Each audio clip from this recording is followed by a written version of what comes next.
ಶ್ರೀ ಗಣೇಶ ಶಾರದಾ ಗುರುಭ್ಯೋ ನಮಃ. ಹರಿ ಓಂ.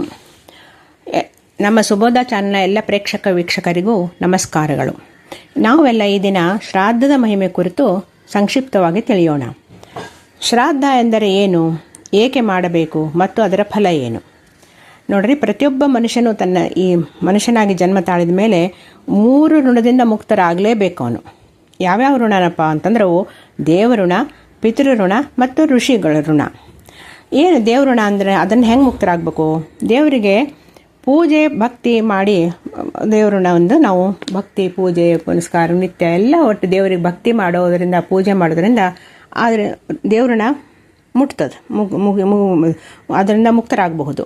ಇನ್ನು ಋಷಿಗಳ ಋಣ, ಅವ್ರಿಗೆ ಅರ್ಘ್ಯ ಪಾದ್ಯ ಅವ್ರಿಗೂ ಸಹ ಪೂಜೆ ಸೇವೆ ಮಾಡೋದ್ರಿಂದ ಅವ್ರ ಋಷಿಗಳ ಋಣ ಮುಟ್ತದೆ. ಇನ್ನು ಪಿತೃಗಳಿಗೆ ಋಣ ಹೆಂಗೆ ಮುಟ್ಟಿಸ್ಬೇಕು ಅಂದ್ರೆ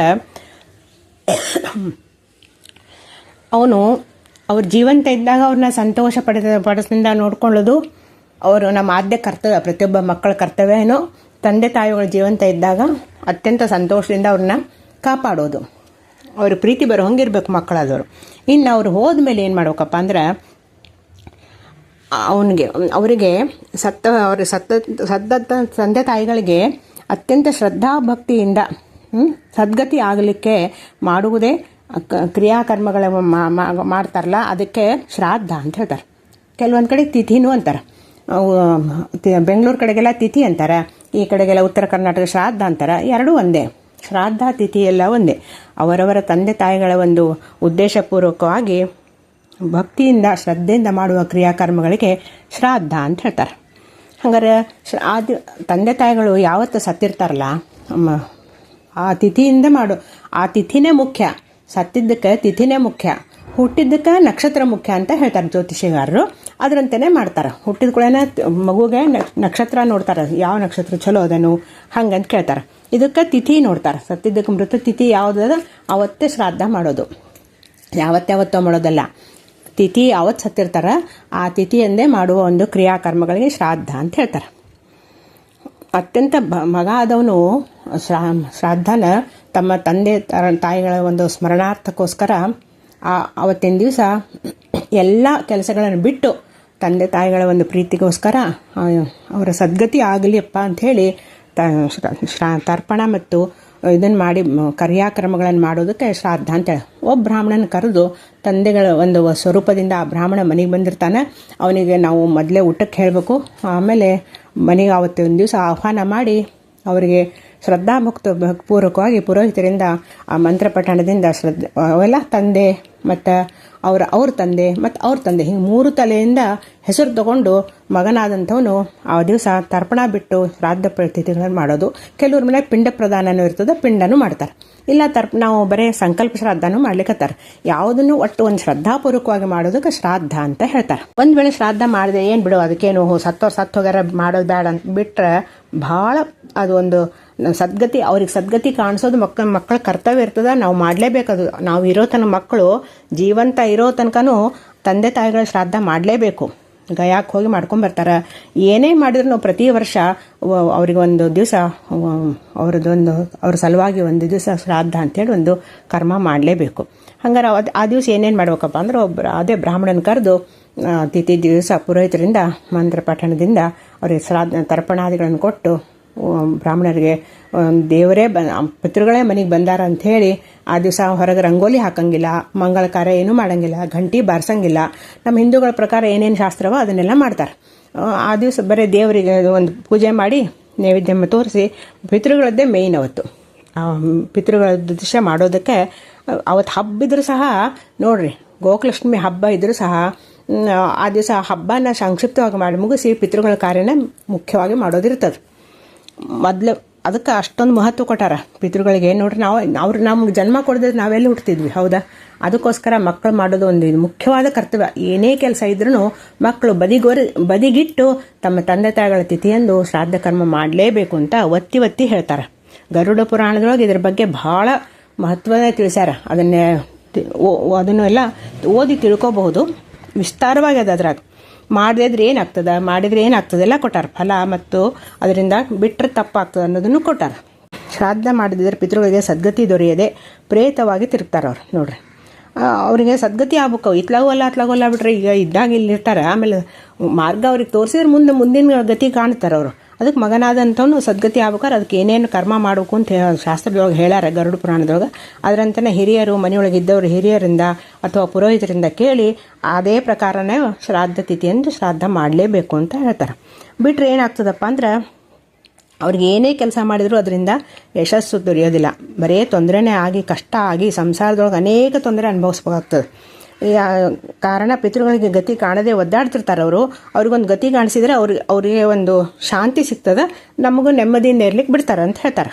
ಹಂಗಾರೆ ಮಾಡದಿದ್ರೆ ಏನಾಗ್ತದಪ್ಪ ಅಂದ್ರೆ ಒಳ್ಳೆ ಮಕ್ಕಳು ಹುಟ್ಟಂಗಿಲ್ಲ, ಯಾವುದ್ರಾಗೂ ಯಶಸ್ಸು ಸಿಗಂಗಿಲ್ಲ, ಒಂದು ಮನಸ್ಸಿಗೆ ಶಾಂತಿ ನೆಮ್ಮದಿ ಸಿಗ್ತಾ ಇರಲಿಲ್ಲ. ಏನೇ ಕೆಲಸ ಮಾಡಿದ್ರು ಏನೋ ಒಂದು ತೊಂದರೆ ಆಗೋದು, ಏನೋ ಒಂಥರ ಕಷ್ಟಕರವಾದ ಅನುಭವಿಸ್ತಾ ಇರ್ತಾನೆ, ಗೊತ್ತಾಗೋದಿಲ್ಲ. ಅದನ್ನು ಕೇಳಬೇಕು, ಏನು ನಮ್ಮ ಹಿರಿಯರು ಎಲ್ಲರಿಗೂ ಸರಿಯಾಗಿ ಶ್ರಾದ್ದ ಕರ್ಮಗಳನ್ನು ಮಾಡ್ಯಾರೋ ಇಲ್ಲೋ ಅಥವಾ ಅವ್ರದ್ದು ಇದು ಆಗೋದೇನೋ ಎಲ್ಲ ಹಿರಿಯರಿಂದ ಅಥವಾ ಪುರೋಹಿತರಿಂದ ಕೇಳಿದಾಗ ಅದರ ಒಂದು ಸೂಕ್ಷ್ಮತೆಯನ್ನು ತಿಳ್ಕೊಂಡು ಶ್ರಾದ್ದ ಕರ್ಮಗಳನ್ನು ಪ್ರತಿ ವರ್ಷ ಮಾಡ್ತಾ ಹೋಗಬೇಕು, ಗತಿ ಕಾಣಿಸ್ಬೇಕು ಅವ್ರಿಗೆ ಅಂತ ಹೇಳ್ತಾರೆ. ಅಂದ್ರೆ ಅವರು ಪ್ರತಿ ವರ್ಷ ನೋಡ್ರಿ ಅವರು ಸತ್ತವರು ತಂದೆ ತಾಯಿಗಳ ಸತ್ತವರು ಒಂದು ಬೇರೆ ಯೋನಿಯೊಳಗೆ ಹುಟ್ಟಾರ ಬಿಡು, ನಮ್ಗೆ ಹಾಕಬೇಕು, ಅವ್ರಿಗೆ ಎಲ್ಲೋ ಆಹಾರ ಸಿಗ್ತಿರ್ತದೆ, ನಾವು ಕೊಟ್ಟರೆ ಆಗ್ತಾನೆ ಅಂತ ಈಗಿನ ಮೂಢನಂಬಿಕೆ ಜನರು ಕೇಳ್ತಾರೆ. ಅದಲ್ಲ, ಅವರಿಗೆ ಎಲ್ಲೇ ಇದ್ರು ಏನೇ ಇದ್ರು ವರ್ಷಕ್ಕೆ ನಾವು ಒಂದು ವರ್ಷಕ್ಕೆ ಅವ್ರಿಗೆ ಒಂದು ದಿವಸ ಅಂತ ನೋಡ್ರಿ, ನಮಗೆ ಒಂದು ವರ್ಷಕ್ಕೆ ಪಿತೃಗಳಿಗೆ 1 ವರ್ಷ ಆಗ್ತದಂತ ಅದನ್ನೇ ಉಲ್ಲೇಖ ಮಾಡ್ಯಾರ ಗರುಡ ಪುರಾಣದೊಳಗೆ. ಅದಕ್ಕೆ 1 ವರ್ಷಕ್ಕೆ 1 ದಿವಸ ಆದರೂ ಶ್ರಾದ್ದ ತಿಥಿಯಂದೇ ನೀವು ಅವ್ರಿಗೆ ಒಂದು ಬ್ರಾಹ್ಮಣ ರೂಪದಲ್ಲಿ ಮನೆಗೆ ಕರೆಸಿ ಅವ್ರಿಗೆ ಒಂದು ಆಹಾರ ರೂಪ ಕೊಟ್ಟು ತರ್ಪಣಾದಿಗಳನ್ನು ಬಿಟ್ಟಾಗ ಯಾವುದೇ ಜನ್ಮದಲ್ಲಿ ಹೋಗಿರಲಿ ಪಿತೃಗಳು ಅದೇ ಜನ್ಮದಲ್ಲಿ ಅವರಿಗೆ ಆಹಾರ ದೊರಕ್ತದಂತೆ. ಅದಕ್ಕೆ ನಾವು ಈ ಮಗ ಹಾಕಿದಂಥ ಆಹಾರ ಅಲ್ಲಿ ಹೋಗಿ ಮುಟ್ತದಂತ ಹೇಳಿ ಗರುಡ ಪುರಾಣದಾಗ ಉಲ್ಲೇಖದ, ನಾವು ಹೇಳೋದಲ್ಲ, ಅದನ್ನು ಅದ್ರಾಗ ಹೇಳ್ಯಾರ. ಅದಕ್ಕೋಸ್ಕರ ಮಾಡಲೇಬೇಕಾದಂಥದ್ದು ಮಗನಾದಂಥವನು ತಂದೆ ತಾಯಿಗಳ ಉದ್ದೇಶ ಶ್ರಾದ್ದ ಅಥವಾ ತಿಥಿಗಳನ್ನು ಮಾಡಲೇಬೇಕು ಅಂತ ಹೇಳ್ತಾರೆ. ಇನ್ನು ಪಕ್ಷ ಮಾಸ ಅಂತ ಬರ್ತಾರೆ. ಪಕ್ಷ ಮಾಸದಾಗ ನಾವು ಶ್ರಾದ್ದ ಮಾಡಿದ ತಿಥಿ ಪ್ರಕಾರ ಪಕ್ಷ ಯಾಕೆ ಮಾಡೋಕು? ಹಂಗಲ್ರಿ, ಅದು ಬರೀ ತಂದೆ ತಾಯಿಗಳ ಉದ್ದೇಶ ಮಾಡೋದು ತಿಥಿ ಪ್ರಕಾರ ಅವತ್ತು ಮಾಡಿರ್ತೀವಿ. ಪಕ್ಷ ಮಾಸದೊಳಗೆ ಪಕ್ಷ ಮಾಡೋದ್ರಿಂದ ಇಡೀ ಅವ್ರ ತಂದೆ ಈ ಕಡೆ ಅವ್ರ ತಾಯಿ ಕುಲದಿಂದ ಹಿಂಗೆ ಎಷ್ಟೋ ತಲೆ ಬರ್ತಾವಂತ ಅಲ್ಲಿಗೆ, ಅವ್ರಿಗೆಲ್ಲ ತರ್ಪಣಾದಿಗಳನ್ನು ಅವತ್ತು ಮಾಡೋದಿರ್ತದೆ ಪಕ್ಷ ಮಾಸದಾಗ. ಅದಕ್ಕೆ ಪಕ್ಷ ಮಾಸದೊಳಗೆ ಇಡೀ 15 ದಿವಸ. ಪಕ್ಷ ಮಾಸ ಅಂದ್ರೆ ಏನು ಹಂಗಾರ ಅಂದ್ರೆ ಭಾದ್ರಪದ ಮಾಸ ಬಹುಳ ಪಾಡ್ಯದಿಂದ ಅಮಾವಾಸ್ಯವರೆಗೆ ಪಕ್ಷ ಮಾಸ ಅಂತ ಇಟ್ಟಾರೆ. 15 ದಿವಸ ಇರ್ತದೆ ಇದು. 15 ದಿವಸನೂ ಯಾರ್ಯಾರು ಯಾವ್ಯಾವ ತಿಥಿ ತೀರ್ಕೊಂಡಿರ್ತಾರೋ ಎಲ್ಲ 15 ತಿಥಿ ಬಂದ್ಬಿಡ್ತಾವೆ. ಅವತ್ತ ಹುಡುಕಿ ಅವತ್ತು ಮಾಡ್ತಾರೆ, ಪಂಚಾಂಗದಾಗ ಕೊಟ್ಟಿರ್ತಾರೆ ಯಾವ ತಿಥಿ ಅಂಥೇಳಿ. ಪಿತೃಗಳು ಸತ್ತ ತಿಥಿಯಂದೇ ಪಕ್ಷ ಮಾಡಬೇಕು. ಇನ್ನು ಅಪಘಾತದಲ್ಲಿ ಸತ್ತರೆ ಅವರಿಗೆ ಚತುರ್ದಶಿ ತಿಥಿ ಮಾಡಬೇಕು ಅಂತ ಹೇಳ್ಯಾರ. ಮುತ್ತೈದೆಯರು ಸತ್ತಿದ್ದರೆ ತೀರ್ಕೊಂಡಿದ್ದರೆ ನವಮಿ ತಿಥಿ ಮಾಡಬೇಕು. ಅಂದ್ರೆ ಮುತ್ತೈದೆಯರು ಅಂದ್ರೆ ಇನ್ನೂ ಗಂಡು ಇರ್ತಾರೆ, ಅಂಥವ್ರಿಗೆ ಐದಾ ನವಮಿ ಅಂತ ಹೇಳಿ ಮಾಡ್ತಾರೆ. ಅವರಿಗೆಲ್ಲ ಮಂಗಳ ದ್ರವ್ಯ ಕೊಟ್ಟು ಇವರಿಗೆ ಮುತ್ತೈದೆಯರಿಗೆ ಊಟಕ್ಕೆ ಹೇಳಿ ಅವ್ರಿಗೆ ಐದಾ ನವಮಿ ಮಾಡೋ ಪದ್ಧತಿ ಒಳಗೆ ಅದನ್ನು ಮಾಡಬೇಕು. ಅವ್ರಿಗೆಲ್ಲ ಸೀರೆ, ಬ್ಲೌಸ್ ಪೀಸು ಎಲ್ಲ ಕೊಡ್ತಾರೆ. ಅವತ್ತು ಅರಿಶಿನ ಕುಂಕುಮ ಎಲ್ಲ ಕೊಟ್ಟು ಮುತ್ತೈದೆ ಊಟಕ್ಕೆ ಹೇಳಿ ಅದನ್ನು ಮಾಡ್ತಾರೆ. ಐದಾ ನವಮಿ ಅಂತ ಅದನ್ನು ಮಾಡ್ತಾರೆ. ಹಿಂಗೆ 15 ದಿವಸದೊಳಗೆ ಒಂದು ದಿವಸ ಹಿಂಗೆ ಪಕ್ಷ ಮಾಸ ಅಂತ ಹೇಳ್ತಾರೆ.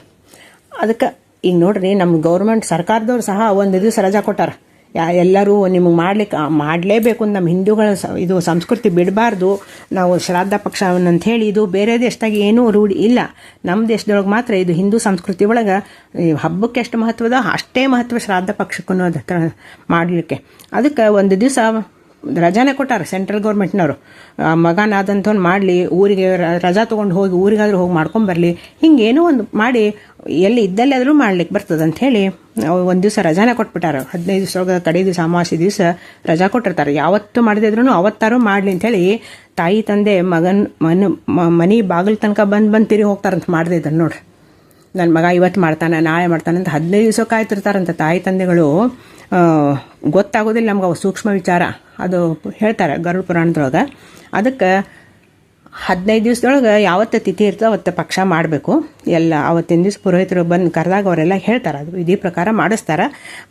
ಎಷ್ಟೇ ಕೆಲಸ ಕಾರ್ಯಗಳಿದ್ರೂ ಅವತ್ತು ಬಿಟ್ಟು ಪಕ್ಷ ಮತ್ತು ಶ್ರಾದ್ದ ತಿಥಿಗಳನ್ನು ಮಾಡೋದು ಮಕ್ಕಳ ಕರ್ತವ್ಯ ಆಗಿದೆ ಅಂತ ಹೇಳಲಿಕ್ಕೆ ಇಷ್ಟಪಡ್ತೀನಿ ಹೇಳ್ತೀನಿ. ಪಿತೃಗಳು ಸಿಟ್ಟ ಆಗದಂಗೆ ನಾವು ನೋಡಿಕೊಂಡು ಅವರು ಒಂದು ದಿವಸ ಒಂದು ನಮ್ಮ ಕರ್ತವ್ಯ ಅಂತ ಹೇಳಿ ಶ್ರಾದ್ದ ಪಕ್ಷಗಳನ್ನು ಮಾಡಲೇಬೇಕು ಅಂತ ಹೇಳಿ ಇದರಿಂದ ತಿಳಿತದೆ. ನೀವು ಇದರಿಂದ ಹೆಚ್ಚಿನ ವಿಷಯ ಬೇಕಾದ್ರೆ ಆ ಶ್ರಾದ್ದದ ಬಗ್ಗೆ ಒಂದಿಷ್ಟು ಪುಸ್ತಕನೂ ಸಿಗ್ತಾವೆ, ಮತ್ತು ಶ್ರಾದ್ದ ಮಹಿಮೆ ಅಂತ ಹೇಳಿ ಸಿಗ್ತಾವೆ. ಆಮೇಲೆ ಗರುಡ ಪುರಾಣದಾಗಂತೂ ಅತಿ ವಿಸ್ತಾರವಾಗಿ ಹೇಳ್ಯಾರ ಅದ್ರ ಬಗ್ಗೆ, ಏನೇನು ಮಾಡಿದ್ರೆ ಏನೇನು ಆಗ್ತದೆ ಮಕ್ಕಳು ಅಂಥೇಳಿ. ಅದಕ್ಕೋಸ್ಕರ ಇದನ್ನು ಕೂಡ ನಾವು ಹಿಂದೂಗಳಾಗಿ ಪ್ರತಿಯೊಬ್ಬರು ಈ ಒಂದು ಪಕ್ಷ ಮಾಸದಲ್ಲಿ ಆಯ್ತು ಶ್ರಾದ್ದ ತಿಥಿಗಳಾಯ್ತು ಯಾವುದನ್ನು ಚಾಚೂ ತಪ್ಪದೆ ಬಿಟ್ಟು ಬಿಡದೆ ಎಂಥ ಕೆಲಸ ಇದ್ರೂ ಒಂದು ಬದಿಗೊತ್ತಿ ಮಕ್ಕಳಾದಂಥವರು ಇದನ್ನು ಶ್ರಾದ್ದ ತಿಥಿಯಿಂದ ಶ್ರಾದ್ದ ಮಾಡಲೇಬೇಕು, ಮತ್ತು ಪಕ್ಷ ಮಾಸದಾಗ ಪಕ್ಷನೂ ಮಾಡಬೇಕು. ಹೀಗೆ ಇದನ್ನು ಹೇಳಿ ನಾವು ನೀವು ಎಲ್ಲರೂ ಈ ಹಿಂದೂಗಳಾಗಿರೋದ್ರಿಂದ ಇದನ್ನೆಲ್ಲರೂ ತಿಳ್ಕೊಳ್ಬೇಕು. ತಾತ್ಸಾರ ಮಾಡ್ದೇ ಇದನ್ನು ಸಹ ಒಂದು ಹಬ್ಬ ಹರಿದಿನ ಆಚರಿಸಿದಂತೆ ಶ್ರಾದ್ದ ಕರ್ಮಗಳನ್ನು ಸಹ ಪಿತೃಗುದ್ದೇಶ ಮಾಡಲೇಬೇಕು ಅಂತ ಹೇಳಿ ಇದನ್ನೊಂದು ಹೇಳ್ತಾ ಇದ್ದೀನಿ. ಈ ಒಂದೆರಡು ವಾಕ್ಪುಷ್ಪಗಳನ್ನು ಸದ್ಗುರುಗಳ ಭಗವಂತನ ಚರಣಾರವಿಂದಗಳಿಗೆ ಅರ್ಪಣೆ ಮಾಡುತ್ತಾ ಶ್ರೀಕೃಷ್ಣ ಅರ್ಪಣಮಸ್ತು.